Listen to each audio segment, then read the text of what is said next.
yang beranggotakan saya sendiri, Naufal Raffi Nugraha dengan NIM 240808643, dan saya Nurbaitillah dengan NIM 240808638, dan saya Nafisa Fitriani dengan NIM 24080860048, dan saya Sabrina Wali Ramadhani dengan NIM 24080086003.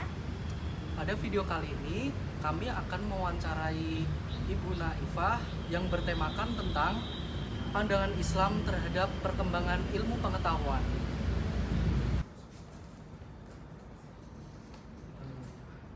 Assalamualaikum warahmatullahi wabarakatuh. Waalaikumsalam warahmatullahi wabarakatuh. Perkenalkan, kami dari kelas pendidikan biologi 3B izin mewawancarai terkait dengan tema pandangan Islam terhadap perkembangan ilmu pengetahuan. Oke, baik. Waalaikumsalam warahmatullahi wabarakatuh. Teman-teman dari pendidikan biologi ya semester 3, Mas Naufal, Mbak Betty, Mbak Sabrina, dan Mbak Nafisah. Oke, selamat datang ya di kampus 2. Kalian kuliahnya di kampus 3 ya, UIN Walisomo Semarang. Mengenai pandangan Islam tentang ilmu pengetahuan dan perkembangannya, Islam sangat memotivasi agar umat manusia itu bergairah dalam mencari ilmu. Karena dalam Al-Quran sendiri ternyata banyak sekali ayat-ayat yang relate dengan temuan-temuan ilmiah saat ini, ya, banyak sekali. Kalau kalian di jurusan biologi pasti nggak asing dengan embriologi, ya kan? Embriologi ada tahapannya. Pertama, janin itu berkembang dari nutfah dulu, lalu menjadi alaqah, lalu menjadi mudghah. Nah, itu ternyata padu dengan temuan terkini tentang embriologi. Jauh di belakang sana sudah ada sinyal dari Al-Quran tentang sidik jari, ya. La uqsimu biyaumil qiyamah wa la uqsimu bin nafsil lawwamah ayahsabul insana allan najma'a idhumah bala qadirina ala an nusawwiya banana. Sudah bicara tentang sidik jari, ternyata nanti akan dibangkitkan lagi dengan sempurna ini. Bahkan sidik jarinya, ternyata sidik jari ini dapat mewakili ya karakter, mewakili banyak hal, dan setiap orang mempunyai sidik jari yang unik. Nah, itu di bidang biologi banyak. Belum lagi ada nanti temuan pengawetan Fir'aun itu. Padahal ditemukan kapan? Nah, kalau sidik jari malah baru perkembangan ilmunya itu 1880-an, abad ke-19.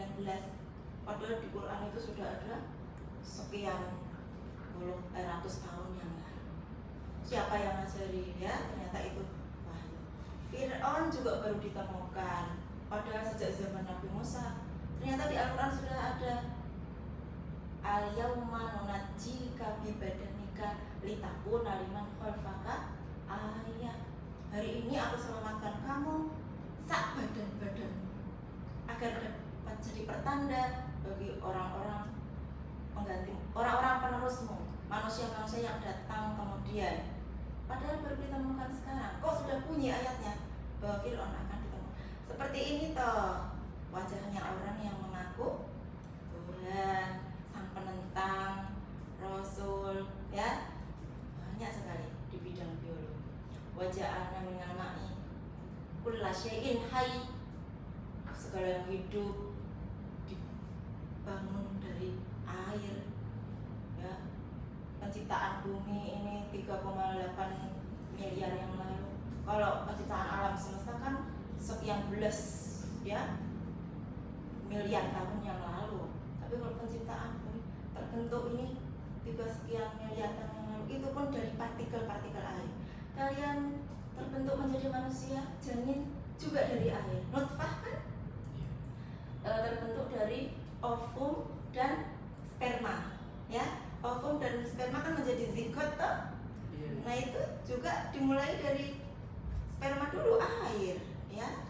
Nah, ini ternyata banyak relate, banyak terbukti. Dan itu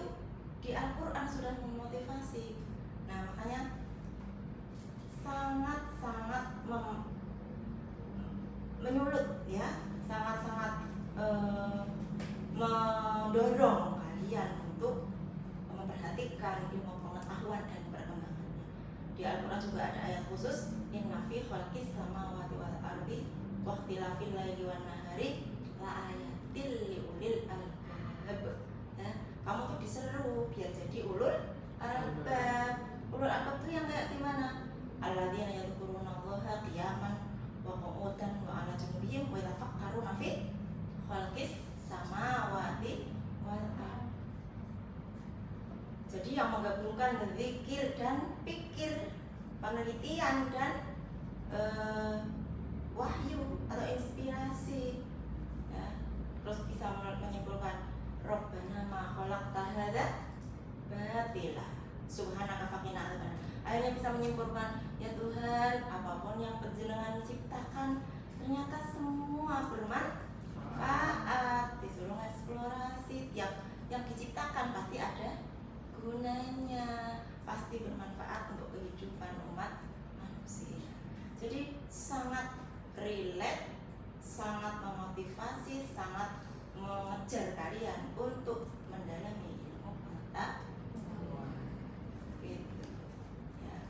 Selanjutnya itu untuk pertanyaannya, jadi terkait dengan embriologi, lalu dengan sidik jari. Nah, lalu bagaimana Islam itu sendiri itu memandang dari ilmu pengetahuan tadi itu serta perkembangannya, khususnya tuh di era modern pada saat ini.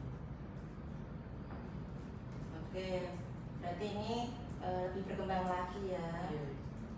Jadi embriologi sejak mulai perkembangannya itu ya di tahun 1880 yang sidik jari ya. Kemudian bahkan sekarang sudah tambah berkembang lagi ya. Muncullah teknologi yang memanfaatkan sidik jari untuk kemakmuran umat manusia. Ya, misalnya di bidang keamanan, polisi itu kan menangkap penjahat memanfaatkan sidik jari. Nggak cuma nangkap penjahat, memastikan identitas. Kamu kalau menikah, ya ada sidik jarinya dan lain-lain. Bahkan itu sekarang juga berkembang, tidak hanya sidik jari, itu ada kornea mata, ya kan? Kemudian bagian-bagian tubuh lain juga yang ternyata mewadahi karakteristik khusus tiap personal ini. Nah, itu setiap upaya manusia untuk menemukan perkembangan berikutnya, baik dari sidik jari maupun embriologi, itu juga bagian dari jihad fisabilillah, karena itu kan melaksanakan anjuran dari Al-Quran, ya kan? Quran sangat menganjurkan. Jadi jangan kira kalau kamu kuliah di biologi itu tidak sedang beribadah.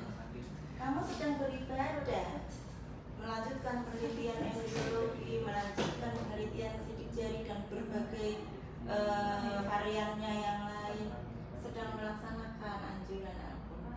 Maka itu bagian dari ibadah, ya. Oke. Selanjutnya akan dilanjutkan ke pertanyaan kedua ya. Oke. Ini Bu, untuk pertanyaan kedua, apa peran manusia sebagai khalifah di dalam bumi ini dalam mengembangkan Islam, dalam mengembangkan ilmu pengetahuan dan Islam? Ilmu pengetahuan dan Islam, ya. Oke, teman-teman, kalau bicara tentang khalifah, sebenarnya khalifah itu secara bahasa, secara lafaz itu kan artinya pengganti. Tetapi ternyata tidak mungkin kan khalifatullah fil ard menjadi pengganti Allah, itu kan tidak mungkin. Makanya kita bisa mengambil referensi misalnya dari Profesor Quraisy Shihab, ya, pakar tafsir di Indonesia, yang kitabnya ada Al-Misbah, ya, dan lain-lain. Ada wawasan Al-Quran bukunya itu. Nah, khalifah itu bisa kita maknai setidaknya dua, ya.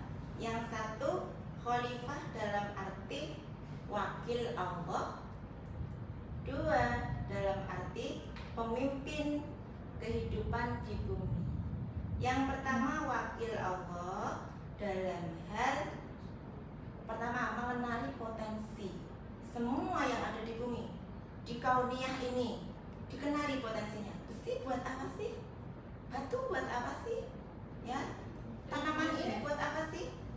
Organisme ini kerjanya kayak gimana sih? Ya kan, kalian bukan? Nah, dikenali. Yang kedua, dimanfaatkan dan dimakmurkan. Berarti dieksplorasi manfaatnya.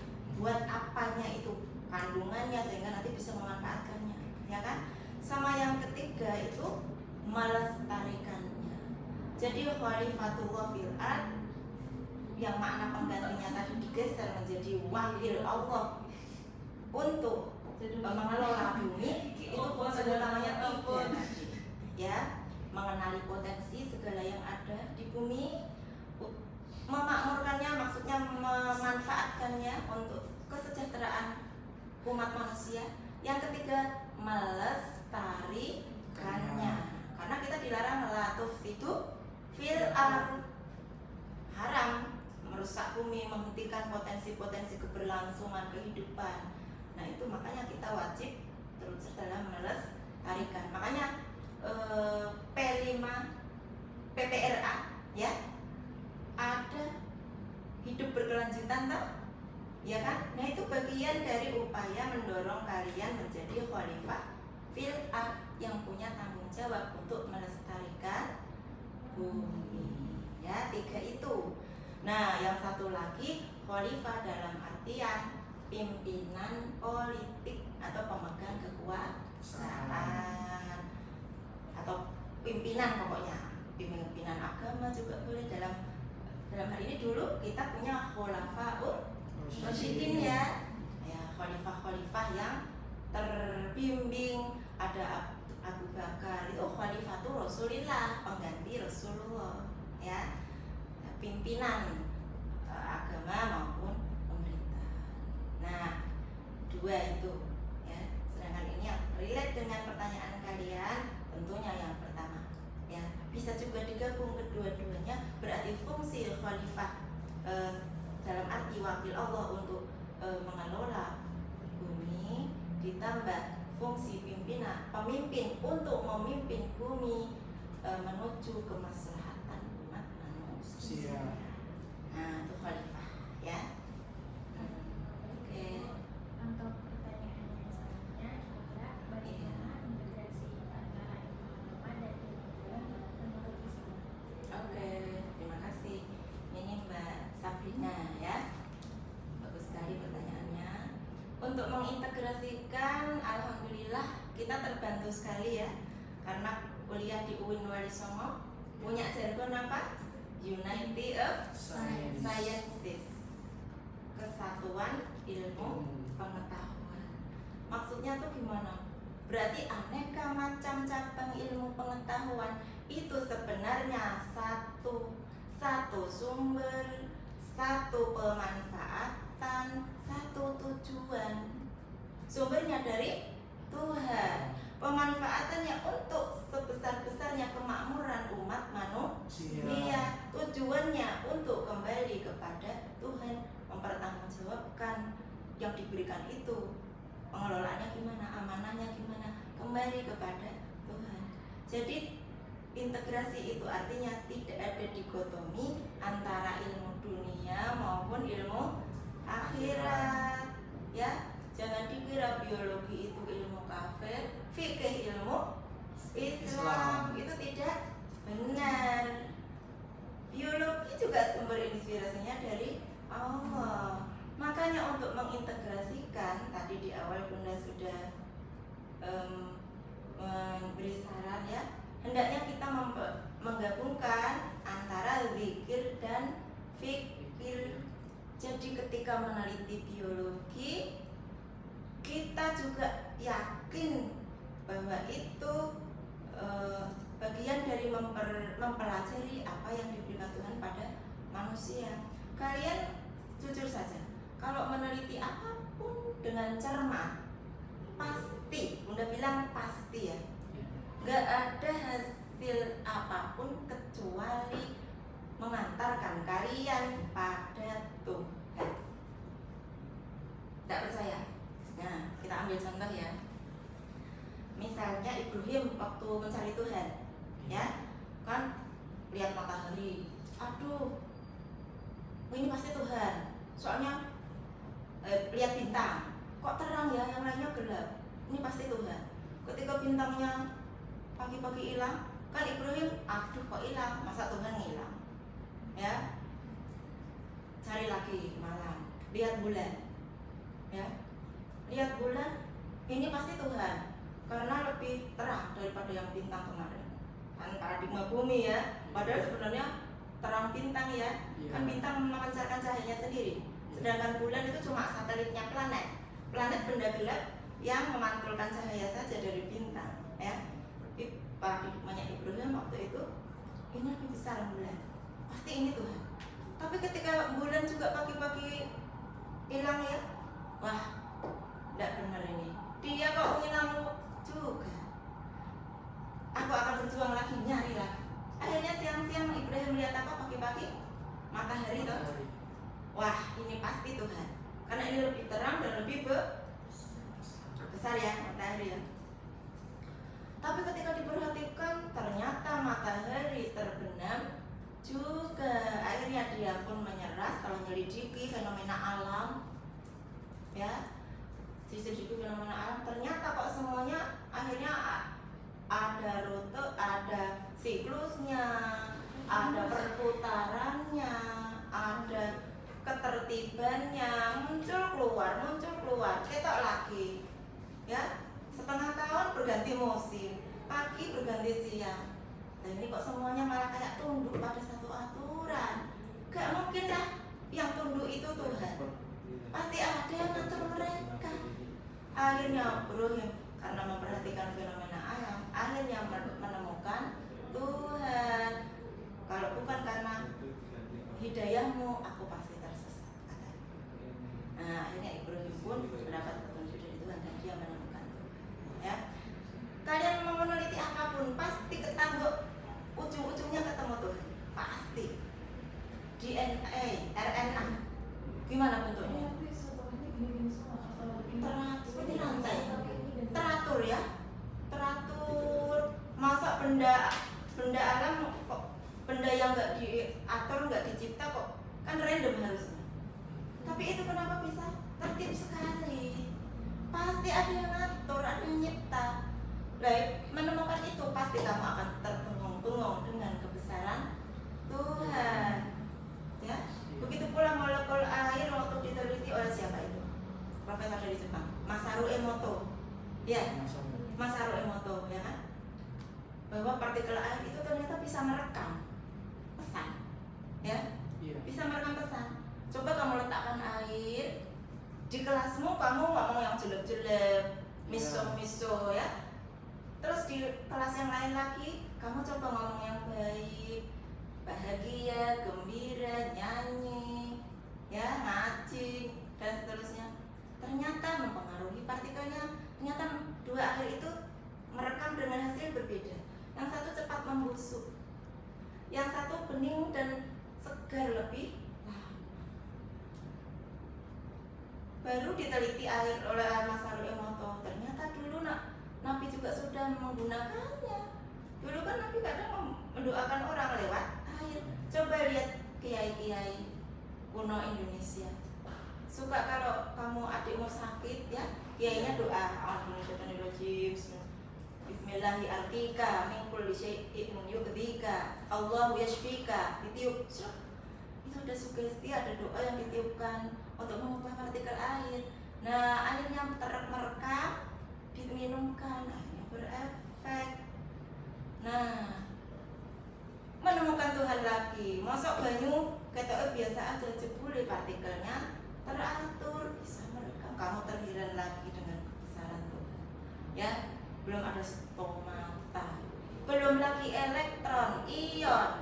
Ternyata ada gerakan yang memutar-mutar, ya, memutari satu inti, ya kan? Ada proton dan elektron. Kemudian nanti disimbolkan dengan peribadatan kita bahwa kita tuh mengelilingi inti semesta, yaitu Tuhan Yang Maha Esa lewat ibadah tawaf. Nah, itu kamu ketemu lagi sama Tuhan.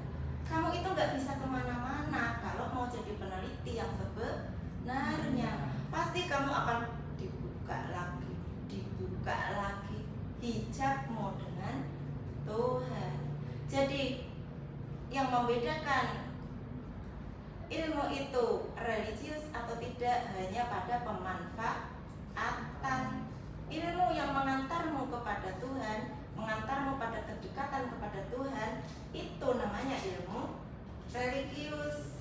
Walaupun itu kedokteran, walaupun itu fikih, kalau membuatmu pintar ngakali, ya, menyiasati hukum A biar aku langsung bayar zakat, gitu tuh.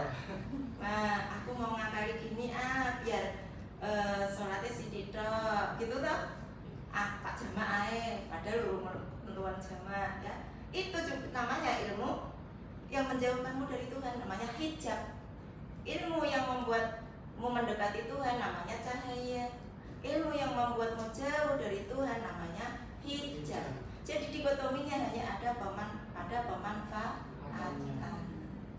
Ya, makanya integrasi itu artinya kita nggak beda-bedakan, kita adil pada semua ciptaan Tuhan maupun ilmu pengetahuan. Jangan lagi anggap bahwa anjing dan babi itu kafir, kerbau dan kucing itu Islam, apalagi onta. Ya, benar enggak itu? Benar enggak? Ya enggak benar. Masa onta Islam, anjing kafir, benar enggak? Salah. Ya, anjing maupun onta itu makhluknya Allah semua. Kalau kamu nyiksa anjing, jangan kira kamu nggak masuk neraka. Kalau kamu sayang sama anjing, ada anjing mau mati, kamu kasih air, minum. Bahkan ada PSK, tau ceritanya? PSK ketika sudah melewati padang pasir, lihat sumur, di dalamnya ternyata ada sumur yang ada tanah yang kering, agak basah, ternyata ya, ada anjing sedang menjilat-jilat basah-basahan air di sekitar sumur. Akhirnya PSK itu muncul rasa ibanya, dia ngambil sepatunya, terus nyiduk air ke dalam sumur itu, dikasih minum anjingnya untuk memberi minum anjing. Ternyata itulah menyebabkan dia masuk surga. Ya, jadi semuanya itu terintegrasi, semuanya milik Allah. Tergantung pemanfaatan, tergantung kamu berpihak pada kemanusiaan atau tidak, berpihak pada makhluk Tuhan apa tidak. Apa kamu menghancurkan kelestarian itu, menghancurkan harmonisasi alam itu? Kalau kamu menghancurkan, berarti itu tidak Islam. Ya, kalau kamu berlaku seperti khalifah, berarti itu Islam. Gitu ya. Nah, oke. Dan Ibu, pertanyaan terakhir yaitu tantangan dan peluang bagi umat Islam dalam kemajuan sains dan teknologi itu bagaimana? Oke, baik. Pertanyaan menarik sekali ini Mbak Nafisa ya. Baik. Ada tantangan maupun peluang. Tantangannya tentu kita lihat begitu cepat ya kemajuan teknologi yang telah dialami umat manusia pada saat ini, ditemukan terutama oleh para ilmuwan. Bunda tidak ngomong agama ya, dari Eropa maupun Timur Tengah, meskipun banyak juga yang dari Eropa itu ya. Tantangannya adalah kalau umat Muslim Indonesia berlaku pelan-pelan dan nggak punya misi, otomatis kita akan cepat tertinggal. Ya. Nah, maka peluangnya adalah kita berusaha menyesuaikan diri sedapat mungkin, sebijak mungkin, secerdas mungkin dengan perkembangan teknologi dan ilmu pengetahuan. Ada temuan-temuan AI dan teknologi digital. Ya kita sinau lah, kita mau memanfaatkan ya. Kayak kalian pinter editing video ya. Nah, pinter, nanti nggak cuma pinter, nanti bisa jadi konten kreator ya. Buat itu konten-konten Islami yang lebih menarik, tidak kalah dengan buatan orang-orang agama lain. Kisah-kisah Bible buat yang menarik, ya kisah-kisah Quran kalian buat yang menarik. Jangan yang produk-produk dari luar aja, produk-produk dari Indonesia sangat ditunggu ya. Kemudian kita berpeluang lagi untuk melanjutkan mengikuti perkembangan temuan ilmiah dan melanjutkan perjuangan mereka. Tadi kok pemanfaatan temuan sidik jari baru sampai sini. Kamu teliti lagi. Siapa tahu tidak cuma bisa mendeteksi kepribadian dan deteksi orangnya, tapi bisa mendeteksi jodoh juga. Nah, nggak tahu ya. Deteksi anaknya berapa kan kita nggak tahu ya. Deteksi jebule nanti cocok nomor 13 itu seperti ini kan. Kita sama sekali kita belum bisa prediksi sekarang. Ya, mana kita tahu dulu manusia bisa terbang. Dulu kan impian, utopia, hoak ya, kayak lamunan aja, halu. Sekarang manusia terbang kemana-mana. Ya, pakai pesawat 50 orang, 100 orang, bahkan yang punya jet free juga banyak tuh kan. Ya, the rich gitu, crazy rich ya. Nah, itulah. Maka Bunda ada kurang lebih ada 3 tipsnya ya, biar kalian kita semua bisa mengikuti kemajuan ini, perkembangan ini. Yang pertama tadi udah sering kita sampaikan, memadukan zikir dan fikir berdasarkan ayat tadi. Yang kedua, menjaga keseimbangan antara prestasi duniawi dan prestasi ukhrawi. Kalian gombal belajar terus, neliti terus, tapi imanmu, hatimu, religimu nggak dapat makanan. Kalian nggak pernah ngaji, itu nonsen. Kalian ngaji terus, tetapi tidak mau mencetak prestasi duniawi, itu juga sama-sama ya, sama-sama nggak support. Makanya kita amalkan wabtaghi fima ataqallahu daral akhirata, suruh mencetak prestasi ukhrawi dengan banyak mengaji, banyak mencari ilmu, kuliah yang benar, neliti yang banyak ya. Wala tansa. Oh, ini masih ngaji nih. Ngajinya apa kalau ukhrawi ini? Ya fikih, apa lagi? Akidah yang wajib-wajib ya. Fikih dasar. Kalian yang sudah stop, mulai lagi. Dosa kalau berhenti sebelum kalian menguasai fikih dasar. Tauhid, akhlak ya, itu yang inti-inti syariat, itu wajib sekali ya. Syariat itu ya fikih dasar itu. Tauhid, akhlak, fikih dasar, usul fikih. Nah, ini ilmu akhirat, termasuk ibadahmu yang banyak, itu termasuk prestasi akhirat. Akhlakmu yang karimah, kalau akhlak yang karimah itu prestasi dunia dan akhirat. Nah, yang kedua, walatansa nasibaka minat dunia. Jangan lupakan nasibmu atau prestasimu yang duniawi. Yang lain S2, nanti kamu harus S2, agendakan ya. Yang lain S3, kamu harus S3. Yang lain penelitian apa menarik, temuannya bermanfaat, kamu harus meneliti, temukan sesuatu ya. Yang lain bisa menghasilkan pendapatan banyak sehingga bisa mandiri ya, bahkan bisa berdonasi. Kamu juga pengen seperti itu. Kalau kamu nggak punya kecemburuan untuk mencetak prestasi dunia maupun akhirat itu, untuk kebaikanmu di dunia maupun akhirat, jangan harap bisa mencium baunya surga. Jadi kalau pengen maju memang harus punya kecemburuan. Itu bahan bakarnya ya. Nah, bahan cemburu yang baik ya. Kalau cemburu buta, kacau lagi itu ya. Cemburu yang baik itu bahan. Nah, itu yang kedua ya. Tips yang ketiga, kamu harus punya etos kerja dan visi keilmuan. Sebagai seorang ilmuwan, saintis ya, kamu kan saintis biologi toh. Ya, khobiru ilmil hayat, pakar bidang biologi, punya visi atas kerja yang bagus ya. 1, jujur. Kalau meneliti datanya yang benar, yang jujur ya. Kok ada yang senyum? Ya memang tuh saya jujur ya, sip ya. Terus apa?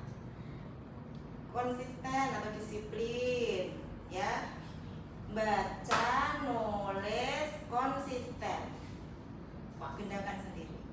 Ya. Yang terakhir ini melakukan dengan sebaik-baiknya. Ada hadis yang maknanya itu populer sekali. Innallaha yuhibbu idza amila ahadakum amalan ayyutqinahu. Tuhan itu suka jika hambanya ya, salah seorang dari kalian melakukan sesuatu, lakukan dengan tertib, lakukan dengan teliti, yang terbaik.